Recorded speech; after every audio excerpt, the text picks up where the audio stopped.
Hi everyone. இந்த பதிவில் ராசியை மையமாக வைத்து நாம் விவரங்களை பார்த்து கொண்டிருக்கிறோம். மீன ராசியை எடுத்துக்கொள்வோம். காலபுருஷ ராசிக்கு 12வது ராசி மீனராசி. நமது வீட்டில் ஒரு நபர் மீனராசியில் இருந்தாலோ, வரக்கூடிய வாழ்க்கை துணைவர் மீனராசியில் இருந்து வந்தாலோ, அவருடைய குண நலன்கள் என்ன, ப்ளஸ் என்ன, மைனஸ் என்ன போன்ற அனைத்து விவரங்களையும் நாம் தெரிந்து கொண்டால் எவ்வாறு நாம் அவருடன் பயணிக்கலாம், மேலும் மேலும் வாழ்வியலில் வெற்றி பெற முடியும், இயற்கை மீனராசிக்கு என்ன கொடுக்கிறது, பிரபஞ்ச விதி என்ன போன்ற அனைத்து விவரங்களையும் இந்த பதிவில் நாம் விளக்கமாக காண இருக்கிறோம்.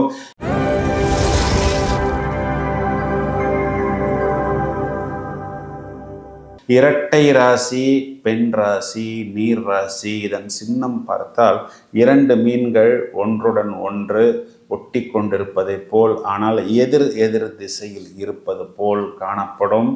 இந்த மீனராசியை பற்றி சொல்ல வேண்டும் என்றால், ராசியாதிபதி குரு ஆட்சி, புத்தி காரகன் புதன் நீசம், சுக்கிரன் களத்திர காரகன் உச்சம். நான் பல பதிவுகளில் சொல்லி இருப்பது போல், உங்களது லக்னம் ராசியில் எந்த கிரகம் உச்சமோ அதன் சுபாவங்கள் உங்களுடன் ஒட்டி கொண்டிருக்கும். இதனால் இந்த ராசி என்பது 12ஆம் இடம் என்பது மறைவு ஸ்தானம். அதாவது மேஷத்திலிருந்து பார்க்கும் பொழுது 12ஆம் வீடு பல மர்மங்கள் அடங்கிய இடமாகவும், சூட்சுமங்கள் அடங்கிய இடமாகவும், ஞானகாரகன் குருவின் ஆட்சி வீடாகவும் இருக்கிறது. அமைதியாக இருப்பது, எப்பொழுதும் எதையாவது ஒன்றை சிந்தித்து கொண்டே இருப்பது, இயற்கையாகவே அறிவாளியாக செயல்படுவது. 2 மீன்கள் எதிர் திசையில் இருப்பதனால் எந்த ஒரு விஷயத்தையும் எதிர்முனையாக யோசிக்கக்கூடிய அமைப்பு, புதிய கோணத்தில் பயணிக்கக்கூடிய அமைப்பு, புதிய பாதையில் செல்வது, வழக்கத்தை விட்டுவிட்டு வேறொரு பாதையை தேடி எடுக்கக்கூடிய அமைப்பு என்பது இந்த மீனராசிக்கு உண்டு. தேவகுரு இங்கு ஆட்சி, அசுரகுரு என்பவர் இந்த இடத்தில் உச்சம். ஓயாமல் உழைத்து கொண்டிருக்கும் அமைப்பு என்பது இவர்களுக்கு உண்டு. இவர்களுக்கு அஷ்டமஸ்தானத்தில் சனி என்ற கிரகம் உச்சம் என்பதனால் பொதுவாக பழிவாங்கும் உணர்வு என்பது இந்த மீனராசிக்காரர்களிடம் பெரிதாக இல்லை. பெரிதாக இவர்கள் தமக்காகவும் எதையும் வைத்து கொள்வதும் இல்லை. பெரிதாக கோபம் இல்லை இவர்களுக்கு. பெரிதாக மற்றவர்கள் மேல் இந்த சாபம் இடக்கூடிய வேலைகள் எல்லாம் இல்லை. எல்லோருக்கும் தங்களால் முடிந்தவரை நல்லது செய்வது. இவர்களை நம்பி எந்த ஒரு விஷயத்தையும் செய்யலாம். ரொம்பவும் லாயலாகவும் விசுவாசமாகவும் இருப்பார்கள். Very responsible persons. They care about others. Sacrifice, பசி என்று மற்றவர் வரும்பொழுது அதனை அவர்களுக்கு எடுத்து கொடுக்கக்கூடிய நபர்களில் இவர்களும் ஒருவர். மற்றவர்களது நிலையை கண்டு இறங்கி வருவது, சேவை செய்வது, அமைதியை அதிகம் விரும்புவது, மற்றவர்களது கஷ்டத்தையும் தன் கஷ்டமாக எடுத்துக்கொண்டு சேவைகள் செய்வது. பேசும் பொழுது கொஞ்சம் அப்பப்பொழுது மௌனமாக இவர்கள் இருப்பார்கள். மிகவும் உணர்வு பூர்வமாக இவர்களை பார்க்க முடியும். இரட்டைத்தன்மை நிறைந்தவர்கள். சில நேரங்களில் மூட் அவுட்டாகவும், டல்லாகவும், சில நேரத்தில் ரொம்பவும் குஷியாகவும் இவர்கள் இருப்பார்கள். கிரியேட்டிவ் ஐடியாஸ், ஆர்டிஸ்டிக் சென்ஸ், கலைகளில் நல்ல தேர்ச்சி இவர்களிடம் காணப்படும். இதன் காரணம் சுக்கிரன் என்பவர் இந்த ராசியில் உச்சமடைகிறார். Ready to go to the next level. Target என்று நாம் இவர்களுக்கு ஃபிக்ஸ் செய்து கொடுத்தால் அந்த டார்கெட்டை இவர்கள் எளிதாக அடைவார்கள். They do for others and then they realise, நம்மை பார்த்து கொள்வதற்கு யாருமே இல்லையே, நாம் பலருக்கு அள்ளி அள்ளி கொடுத்தோம், நிறைய விஷயங்களை செய்தோம், நமக்கென்று வரும் பொழுது செய்வதற்கு யாருமே இல்லையே என்பதை இவர்கள் அப்பொழுதுதான் உணர்வார்கள். குறிப்பாக நடு வயதில் நிறைய மீனராசிக்காரர்களுக்கு இந்த ஆர்த்தோ ப்ராப்ளம் என்பதும், இரவு நேரங்களில் இவர்கள் அதிக நேரம் உறங்காமல் இருக்கக்கூடிய ஒரு தன்மையும், அதனால் இவர்களுக்கு ஏற்படக்கூடிய பலவிதமான இன்னல்களும் ஏற்படும். கவர்மெண்ட் ஜாபில் இவர்களை அதிகமாக காணலாம். இவர்களுக்கு 6ஆம் வீட்டுக்கு அதிபதி காலபுருஷ ராசிக்கு 5ஆம் வீடாக வருவதனால் அவர் 2ஆம் வீட்டில் சூரியன் உச்சம் என்பதனால் இவர்களுக்கு நிறைய அந்த கவர்மெண்ட்டில் நல்ல ஹை ப்ரொஃபைல் ஜாப்ஸ் இவர்களுக்கு ஏற்படும். இவர்களும் நியாயத்துடனும் நேர்மையுடனும் அந்த ஒரு வேலைப்பாட்டை நல்ல விதத்தில் வெளிப்படுத்துவார்கள். அதாவது these people are very specialist. இந்த தொடர்புகள் மூலம் எதையும் சாதிக்கக்கூடிய அமைப்பு இவர்களுக்கு உண்டு. ஆசையும் பற்றும் இவர்களிடம் அதிகம் காணப்படும். எடுத்த காரியத்தை வெற்றிகரமாக இவர்கள் முடிப்பார்கள். அதிபுத்திசாலித்தனம் என்பது இவர்களிடம் அதிகம் காணப்படும். எந்த ஒரு விஷயத்துக்கும் இவர்கள் முகம் சுளிப்பதில்லை. இந்த அதிபுத்திசாலித்தனம் அதிகம் காணப்படுவது புத்திகாரகன் புதனின் ரேவதி நட்சத்திரம் பூரணமாக இங்கே இருப்பது.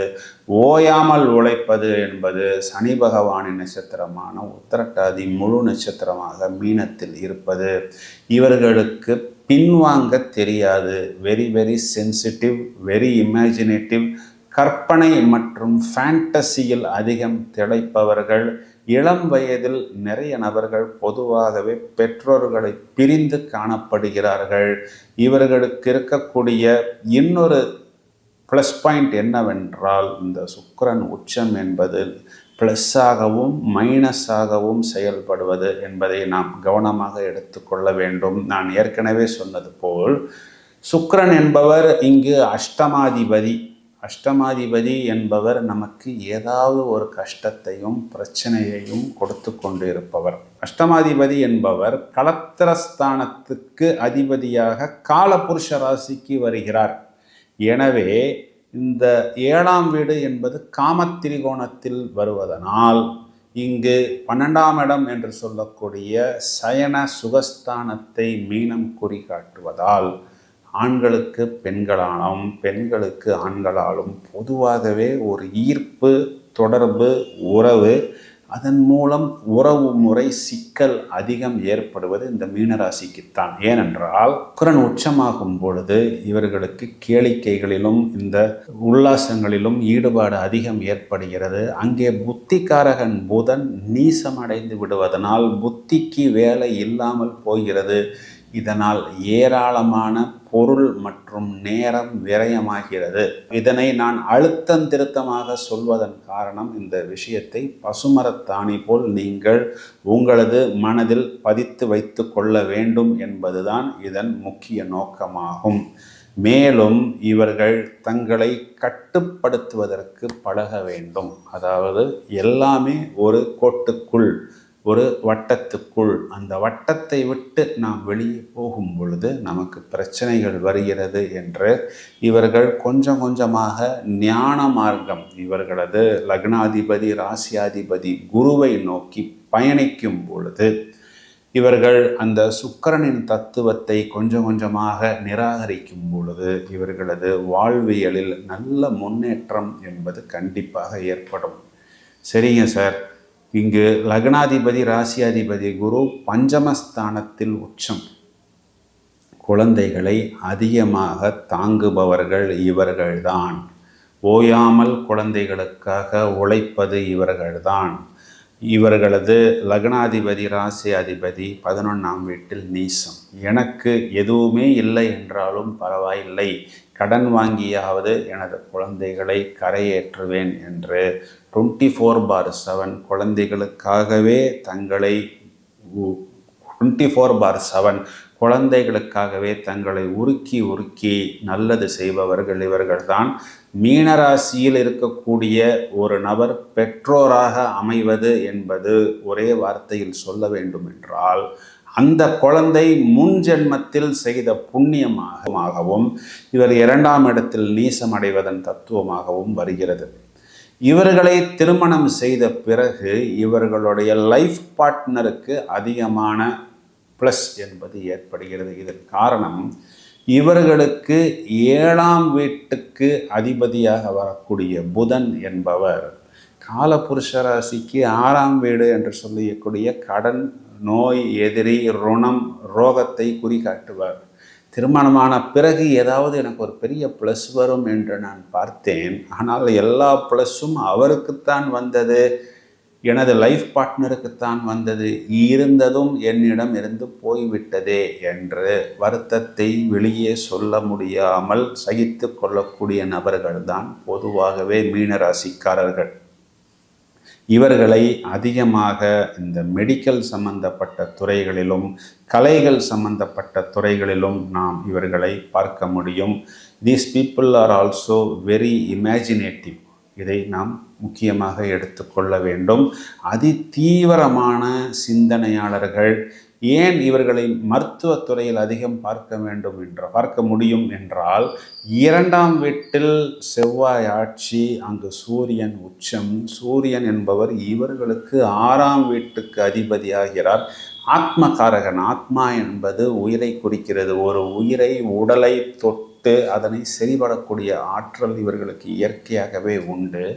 இந்த செவ்வாயும் சூரியனும் 2ஆம் வீட்டை குறிகாட்டுவதனால் இவர்களுக்கு வருமானம் என்பது இந்த மருத்துவத்துறையில் அதிகம் வரும். நிறைய மருத்துவத்தில் ப்ரொஃபஸர்ஸ் ஆகக்கூடிய அமைப்பெல்லாம் இந்த மீனராசிக்காரர்களுக்கு அதிகம் உண்டு. இவர்களுக்கு 3க்குரிய சுக்கிரன் காலபுருஷ ராசிக்கு 2ஆம் வீட்டுக்கு அதிபதியாக வருவதனால் சில நேரம் இவர்கள் பேசி சில பிரச்சனைகளை வர வைத்துக் கொள்கிறார்கள். குழந்தைகளுக்கு நான் ஏற்கனவே சொன்னது போல் அதிகம் செலவு செய்பவர்கள் இவர்கள்தான். மேலும் இவர்கள் தங்களிடம் இருக்கக்கூடிய ஒரு விஷயத்தை ஒரு சுகத்துக்காக விட்டு கொடுத்து புத்தியை இவர்கள் தியாகம் செய்கிறார்கள் என்றும் நான் திரும்ப சொல்வதன் காரணம், இவர்கள் வெகு சீக்கிரம் உலகாயத்த இன்பங்களிலிருந்து தங்களை கட்டுப்படுத்தி கொண்டு மெடிடேஷன், யோகா, தியானம் போன்ற விஷயங்களில் ஈடுபட்டு இவர்கள் மனம் தடுமாற்றம் அடையாமல், போகங்கள் பின் அலையாமல், மிகவும் ஷார்ப்பாக, கேரியர் ஓரியன்டாக, ஃபோக்கஸ்டாக வர வேண்டும் என்பதுதான் இந்த காணொளியின் மைய நோக்கம். மேலும் இவர்கள் செலவை கட்டுப்படுத்தி பழகி கொள்ள வேண்டும். கடன் வாங்கி மேலும் மேலும் இவர்கள் செலவில் மாட்டிக்கொள்கிறார்கள். இவர்களுக்கு கடனை கொடுக்கக்கூடிய அந்த 6ஆம் வீட்டின் அதிபதி 2ஆம் வீட்டில் உச்சம் என்பதனால் தேவையான விஷயங்களுக்கு அளவு அறிந்து செலவு செய்து அதற்குண்டான லிமிட்டடான அந்த கடனை வைத்துக் கொள்வதுதான் புத்திசாலித்தனம். கடுமையான உடல் உழைப்பையும் கற்பனா சக்தியையும் இவர்களுக்குண்டான நுணுக்கத்தையும் சுழிவு நெளிவுகளையும் இவர்கள் வெளிப்படுத்தித்தான் அந்த வெற்றியை இவர்கள் அடைகிறார்கள். இவர்களிடம் ஏராளமான தனித்திறமைகளும் தனித்தத்துவங்களும் ஆராய்ச்சி பக்குவங்களும் இருக்கின்றன. பேலன்ஸ்டாக, ஃபோக்கஸ்டாக இருக்கும் பொழுது இவர்கள் வாழ்வில் கண்டிப்பாக ஒரு உன்னத நிலைக்கு இவர்களால் செல்ல முடியும். எனவே மீனராசிக்காரர்கள் இந்த பதிவை மீண்டும் மீண்டும் கேட்டு முக்கியமான சாராம்சங்களை எடுத்துக்கொள்ளுங்கள். இவர்கள் வழிபட வேண்டியது முருகன் வழிபாடு, அம்மன் வழிபாடு மற்றும் குரு வழிபாடு இவர்களுக்கு மேலும் மேலும் வெற்றியை கொடுக்கும். ராசியாதிபதி குருவை பலப்படுத்துவதற்கு இவர்கள் மஞ்சள் புஷ்பராகம் மற்றும் பவளத்தை அணிந்து கொள்வதன் மூலம் இவர்களது உடல் நலம் நன்றாக முன்னேற்றம் அடையும். அந்த உடலில் ஏற்படக்கூடிய தளர்வுகள் நீங்கி உடல் பலப்படும், உறுதிப்படும். இவர்களுக்கு லக்கி கலர்ஸ் என்று வந்தால் மஞ்சள் மற்றும் ரெட், சிவப்பு வண்ணம் இவர்கள் உபயோகிக்கலாம். நண்பர்களே, இந்த பதிவை உங்களது நட்புகளுக்கும் உறவினர்களுக்கும் மீனராசியில் இருக்கும் பொழுது அவர்களுக்கு பகிர்ந்திடுங்கள். தொடர்ந்து இணைப்பில் இருங்கள். மேலும் மேலும் பல அரிய தகவல்கள் தயாராகி கொண்டிருக்கிறது. Thank you friends.